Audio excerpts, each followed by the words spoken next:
এই ভিডিওটা অনেক সুন্দর হয়েছে, ভিডিওটি আগে দেখুন, তারপর কিছু কথা বলতেছি। চলে যাচ্ছি আমি। খবরদার, একদম আটকাতে আসবে না আমাকে।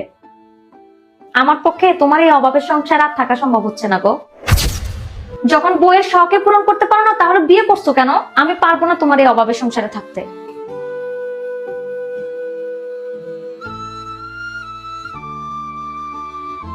হ্যালো মা। হ্যালো। হ্যাঁ, আমি ওর সাথে থাকতে পারছি না, আমি চলে আসতেছি তোমার কাছে। কেন মা, জামাইয়ের সাথে কিছু হলো নাকি?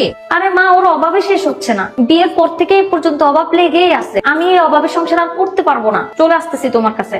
দাঁড়া, তুই এখানে আসার কোনো দরকার নাই, তুই ওই বাড়িতেই থাক তোর স্বামীর সাথে। শুনে রাখ, তোর বাবা যখন খারাপ সময় ছিল তখন তোর বাবার সাথে আমি ছিলাম, আর তখন যদি তোর বাবার পাশে আমি না থাকতাম তাহলে তোর কি হইতো? তুই তো অনাথ হয়ে যাইতি। আর আমার মনে হয় স্বামীর খারাপ সময়ে প্রত্যেকটা মেয়েরই উচিত তার স্বামীর পাশে থাকা। আর শুন, বাপের বাড়িতে মেয়েরা তার স্বামীদের নিয়ে আসলে বেশি ভালো লাগে। যা মা, মাথা ঠান্ডা করে তুই তোর স্বামীর কাছে ফিরে যা। আর একটা কথা মনে রাখবি, প্রত্যেকটা পুরুষের সফলতার পিছনে তার নারীরই হাত থাকে।